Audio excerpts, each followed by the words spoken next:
See some of my drop downs that I have: investor, FHA loan, pool, showing request. Some hashtags will come in automatically through the system. Like when you import a lead, it will automatically get a certain type of hashtag. If you pay for leads, it will come in with a certain type of hashtag. You use the playbooks, a certain type of hashtag: coworkers, neighbors, Trader Joe's, 1 to 3 months, 2 stories, school teacher, Carlsbad, California. So all you need to do is not use spaces.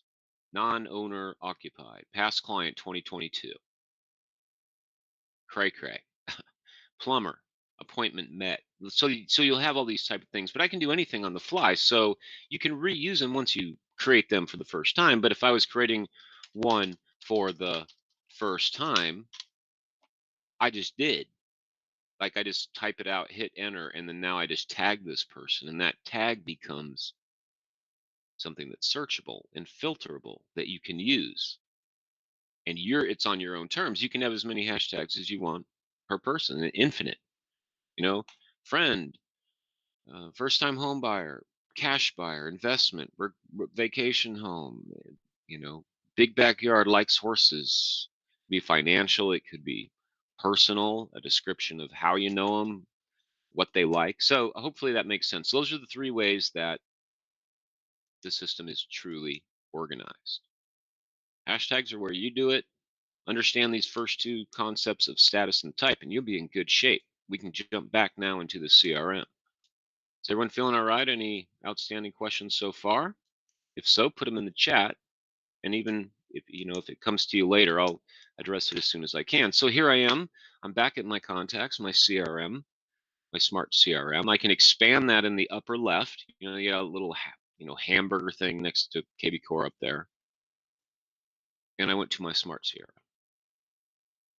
What we're going to do here today together, friends, is we're going to create our own saved filters, and I'm going to challenge you to make a difference with, well, maybe that's not the right way to put it, to take advantage of all the automation tools and reporting you have in here to really drive your people to your website. Because if every single one of your people are not looking at your website when they need property information, then we're not doing our job.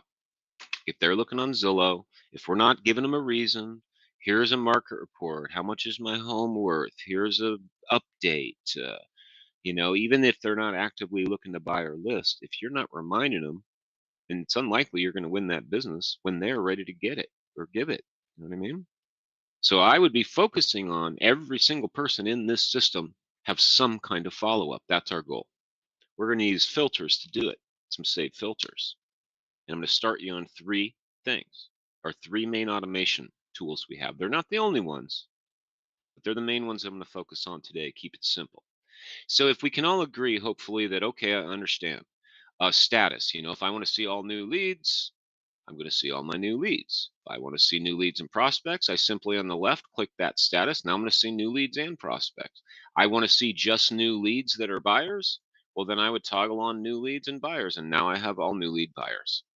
Now you could target your CRM. I could create a filter out of this. I don't think you need to because they're already filtered for you. Those are basically saved filters always, you might say.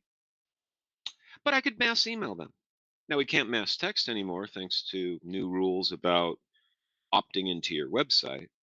You can individually text all these people if you had their number, but I can't mass text them unless they're already getting or have opted in to receive information from your website, just to FYI. And that's not EXP, that's not inside real estate, that is our government.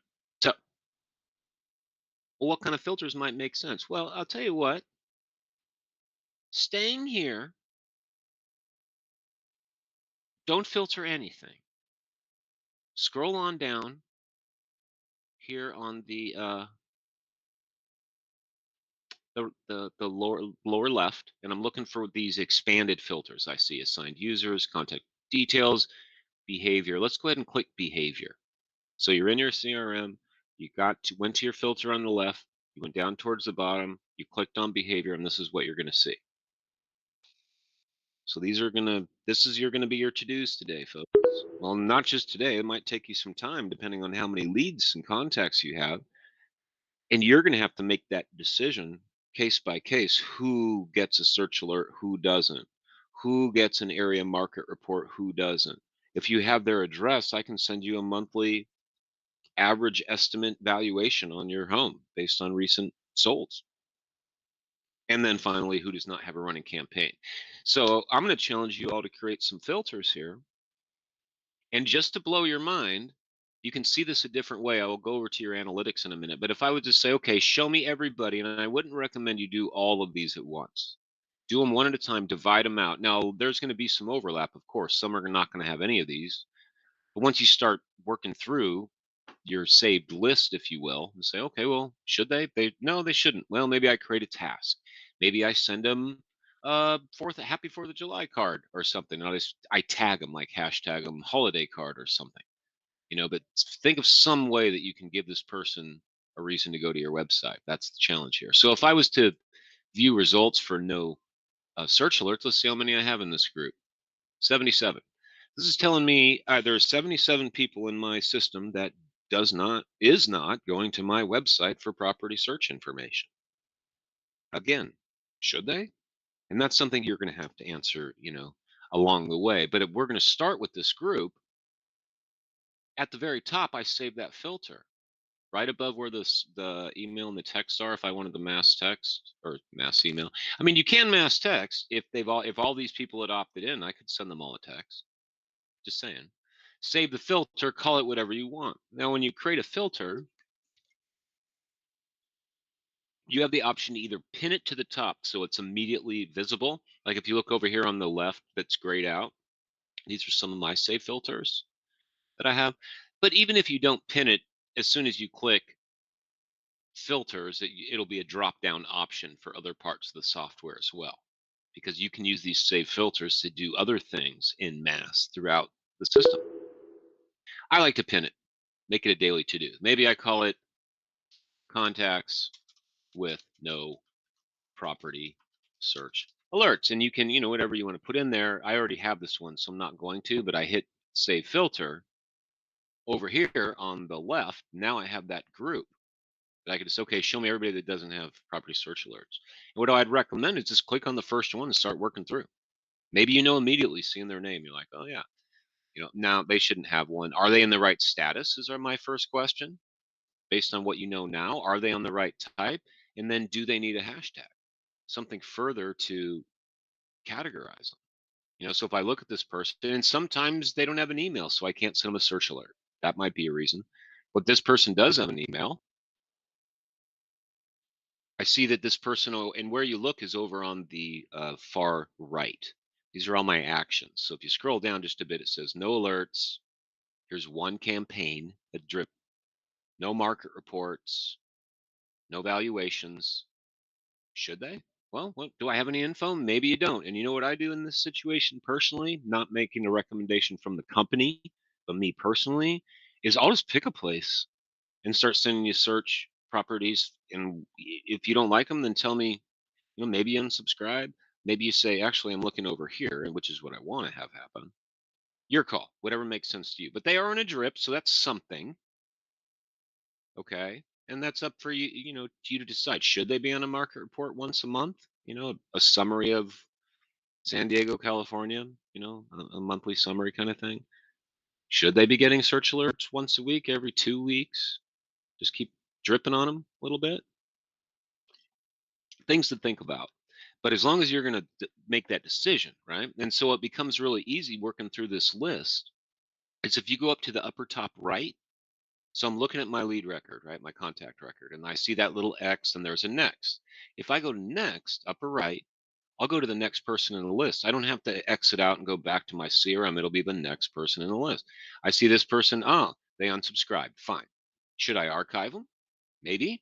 Well, I don't know. Wait, I have an email. They did unsubscribe from search alerts, but just because they did that didn't mean they unsubscribed from texts or calls. So it's just always something to think about when you're looking through. What do I do with this person? I mean, if they unsubscribe, they unsubscribe. We move them through, categorize them. I mean, I could archive you right here on the right. I could just say, well, I don't want you in here at all. I could archive you. I could give you a hashtag to say, no contact or something, or just let it ride because it looks like they have a campaign on. I'd probably let it ride and then go to the next one.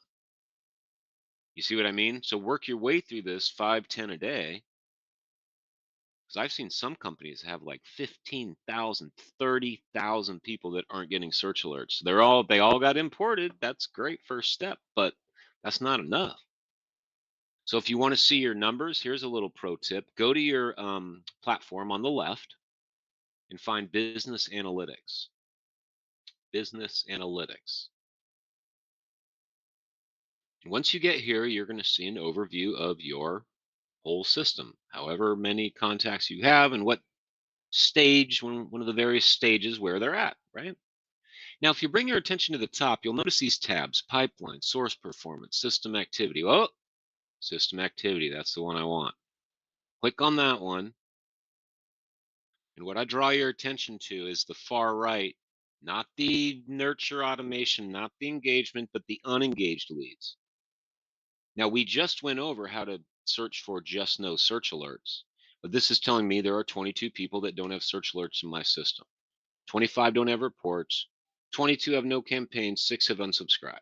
Okay, back to the CRM. I'm just showing you another view of that same filterable data in your CRM. So I'm going to close this down. So that's how I would do number one, no search alerts. So now I'm going to come down, repeat. I'm going to come down to behavior. This time, I'm just going to say, show me who has no market reports. I'm going to view results. I'm going to then take a save filter at the top. I'm going to say whatever you want to call them, contacts, leads, people. Maybe I'm going to say people. They're all people too. People um, with no market reports. And if you don't know what a market report is, go to your website, search for a property, and at the top you'll see a complimentary market report. It's a 30-day rolling summary of a particular area. Solds, list, price, average, that type of thing.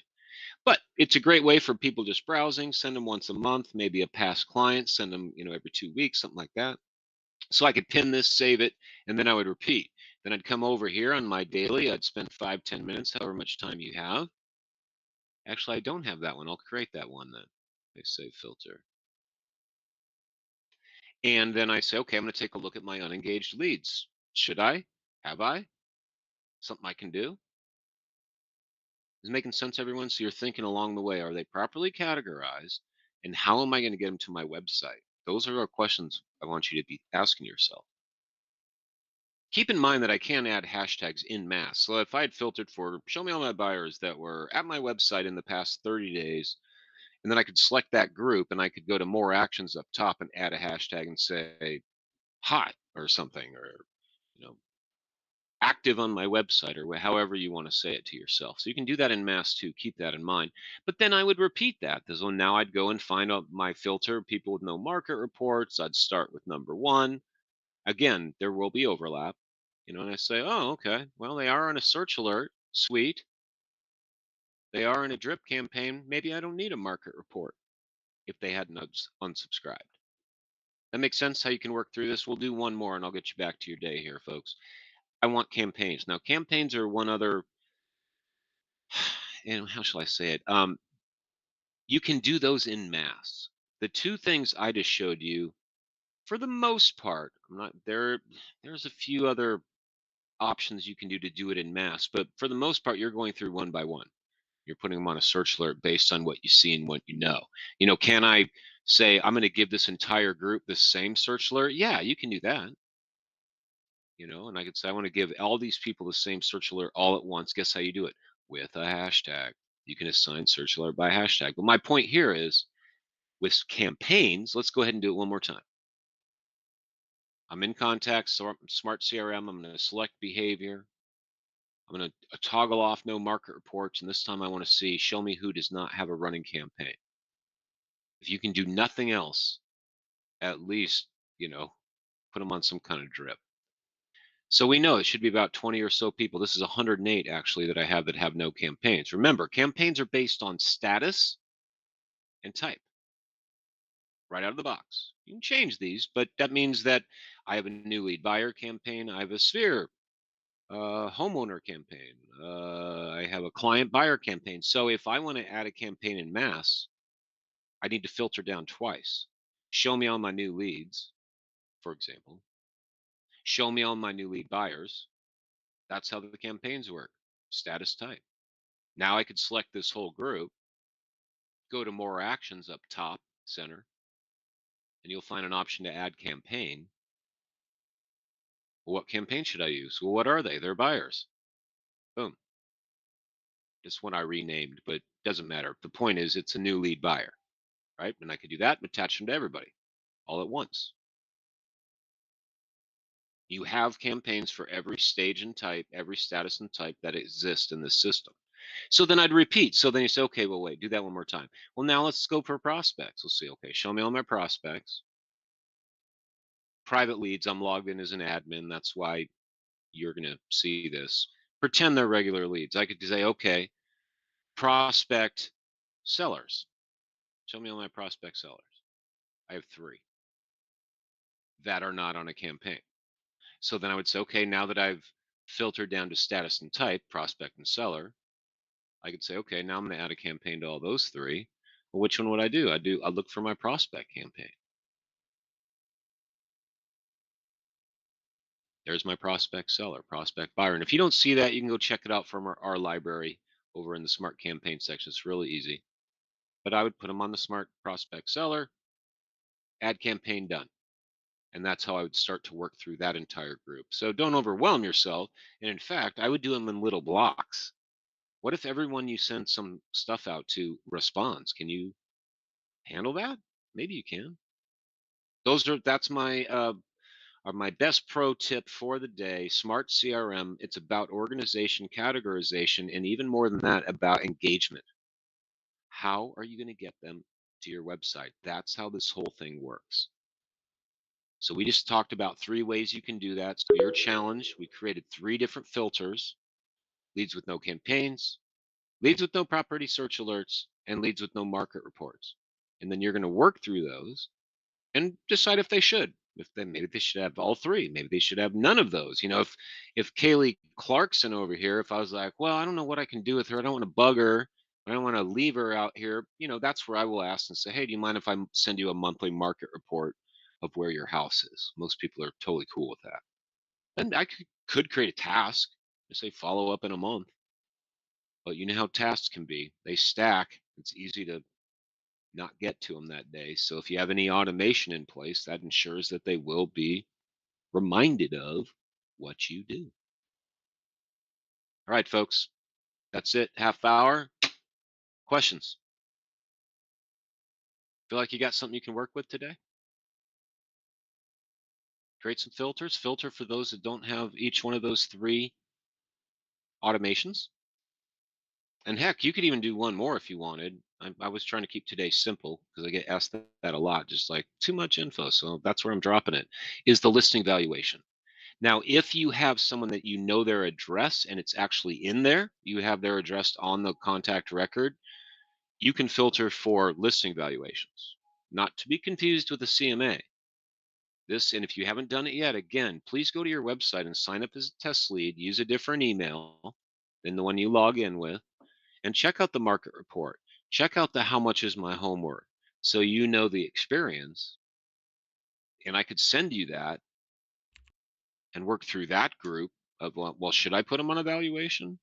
It's very clear, in my opinion, that it's not a CMA.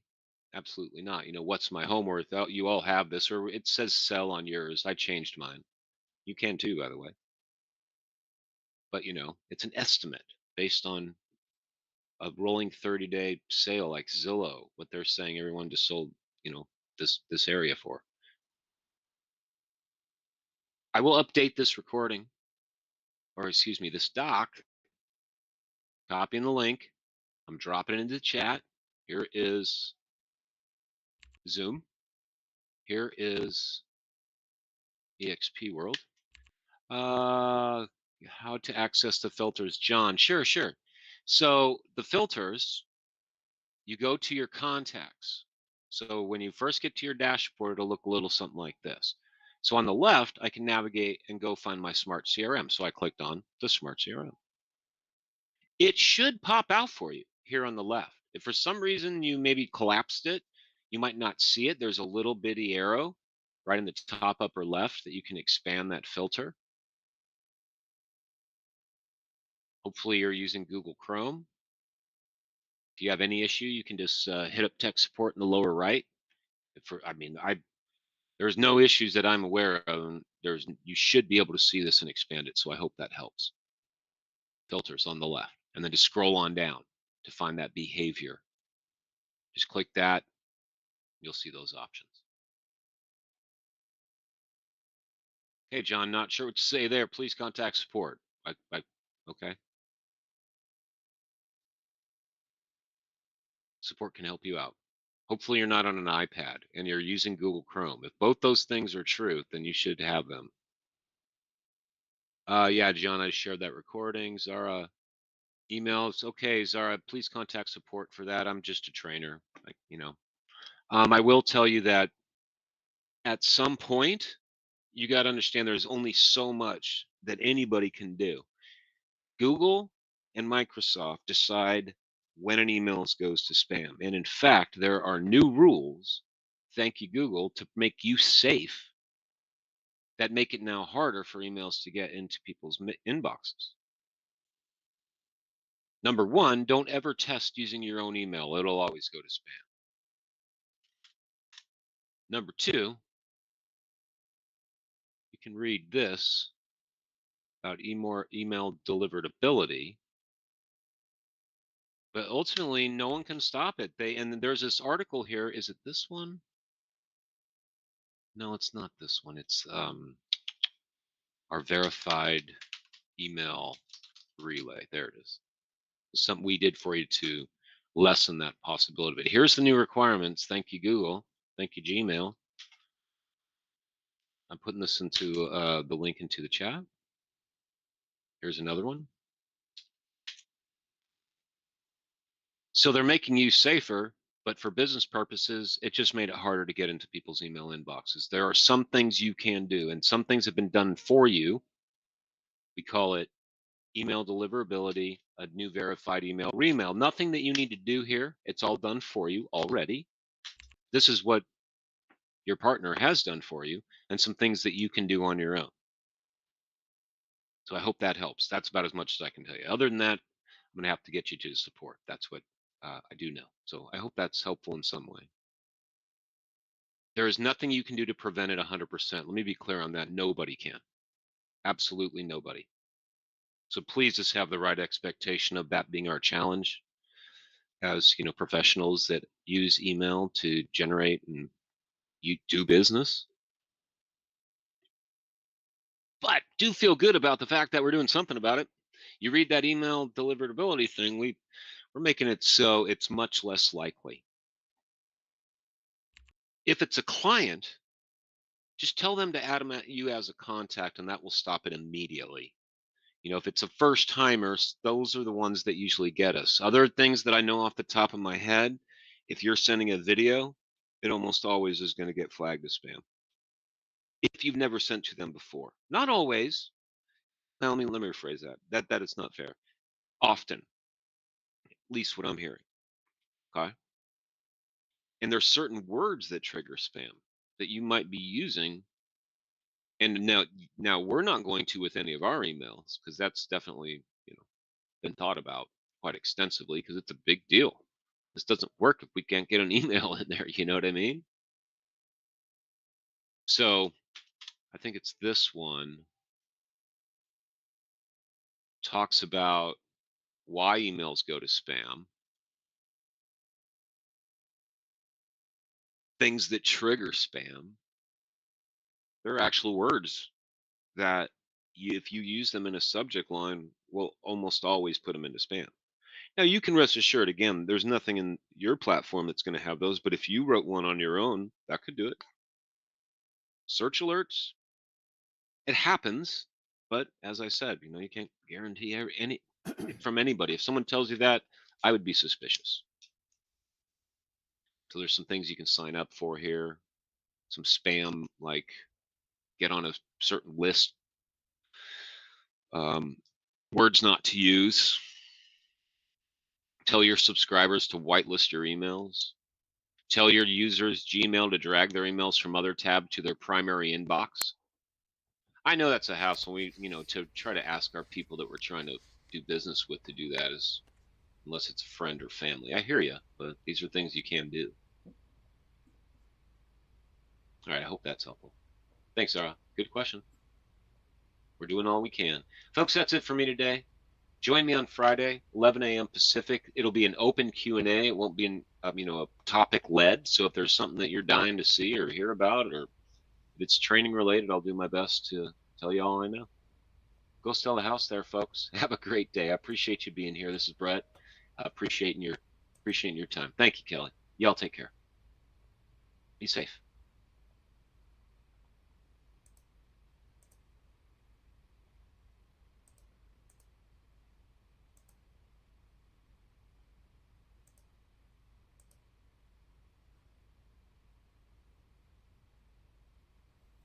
Hey guys, thank you so much for joining this. Very, very appreciated. And all right, take care. See you soon.